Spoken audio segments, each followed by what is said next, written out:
गहरी खामोशी से भरे उस पल में एरियन का एक हाथ काव्या की कमर पर था और दूसरा उसके गालों को बेहद धीरे धीरे सहला रहा था।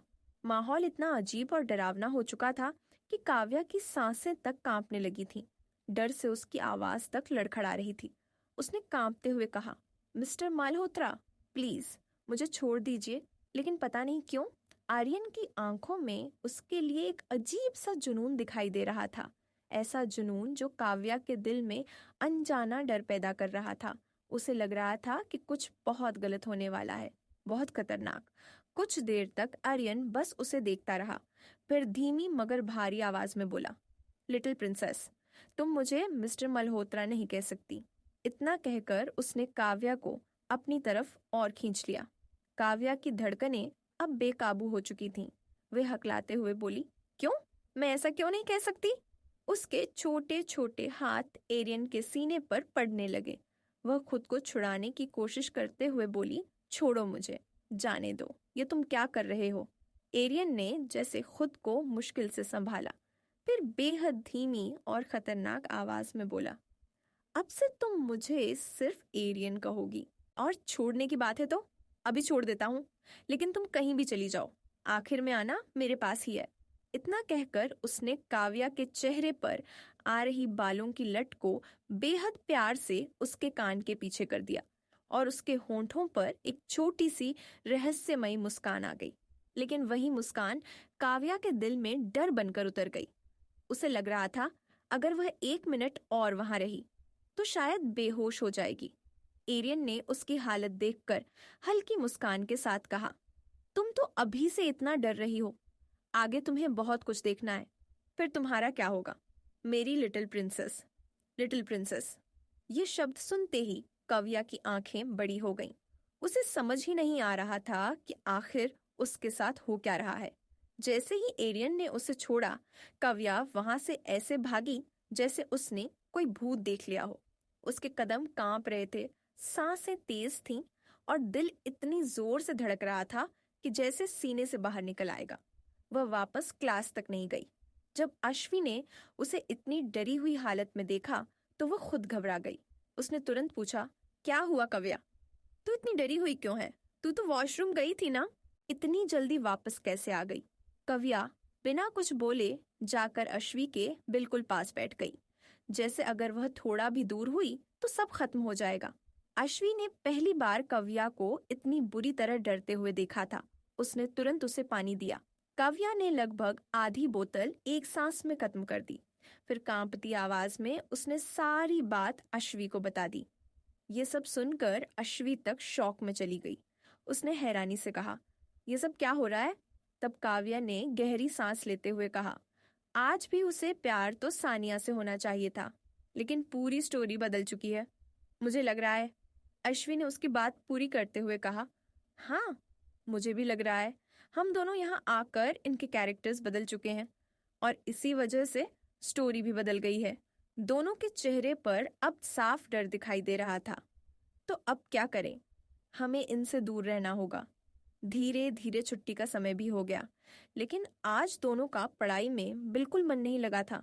दोनों अंदर से परेशान थीं। जैसे ही वे क्लास के बाहर निकलीं, सामने से मैनिश और एरियन आते हुए दिखाई दिए।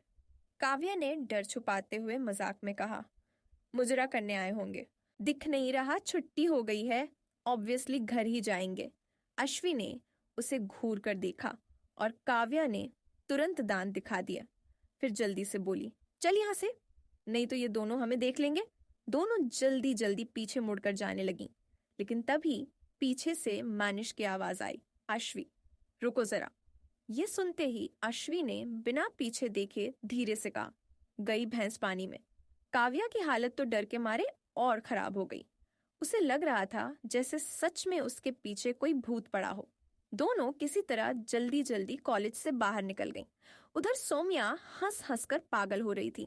उसने कहा, ऐसा क्या कर दिया तुम दोनों ने, जो वो दोनों तुम्हें देखे बिना ही डर के मारे भाग गईं? मनीष ने हंसते हुए कहा, ज्यादा कुछ नहीं, लेकिन आर्यन, वह बस काव्या को भागते हुए देख रहा था। उसके चेहरे पर एक ऐसी मुस्कान थी जो दिखाई तो नहीं दे रही थी, मगर बहुत कुछ कह रही थी। उसके मन में सिर्फ एक ही बात चल रही थी, कब तक भागोगी मुझसे लिटिल प्रिंसेस। इसके बाद तीनों अपने अपने घर के लिए निकल गए, लेकिन एरियन एक सुनसान रास्ते पर मुड़ गया, जंगल के बीचों बीच बनी एक वीरान हवेली की तरफ। बाहर से वह हवेली बेहद डरावनी थी, जैसे वहां सालों से कोई रहता ही ना हो, लेकिन अंदर का नजारा बिल्कुल अलग था। महंगी सजावट, ब्लैक एंड गोल्डन थीम, हर तरफ बॉडीगार्ड्स, और ऐसा माहौल जैसे किसी अंधेरी दुनिया का राजा वहां रहता हो। एरियन के अंदर आते ही सबने अपना सिर झुका लिया, क्योंकि एरियन सिर्फ एक लड़का नहीं था, वह उनका बॉस था। फिर वह एक अंधेरे कमरे में गया जहां सिर्फ सन्नाटा था, और बीच में रखा था एक बड़ा ब्लैक एंड गोल्डन सोफा, बिल्कुल किसी किंग के थ्रोन जैसा। एरियन जाकर उस पर बैठ गया। तभी रघाव एक आदमी को घसीटते हुए अंदर लाया। वह आदमी बुरी तरह घायल था, उसके शरीर से खून बह रहा था। वह कांपते हुए बोला, प्लीज मुझे जाने दो, माफ कर दो, आगे से गलती नहीं होगी। लेकिन एरियन की आंखों में जरा भी रहम नहीं था।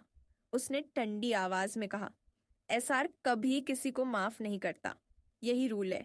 उस आदमी ने एरियन की कंपनी का डेटा उसके दुश्मनों को दिया था। अगले ही पल कमरे में गोली चलने की आवाज गूंज उठी। पूरा कमरा खामोश हो गया।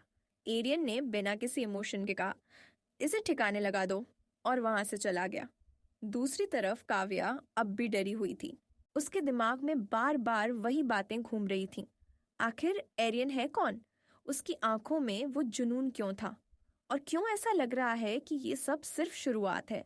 उसे बिल्कुल नहीं पता था कि उसकी जिंदगी अब धीरे धीरे एक ऐसी दुनिया में कदम रख चुकी थी जहां प्यार, डर, जुनून और खतरा सब एक साथ उसका इंतजार कर रहे थे। क्या होगा आगे? काव्य और आज भी फंस जाएंगे आर्यन और मनीष के चंगुल में। कैसा रिएक्शन होगा काव्य का जब उसे पता चलेगा आर्यन उसके ही घर डिनर के लिए आने वाला है? यह जानकर काव्य क्या करेगी?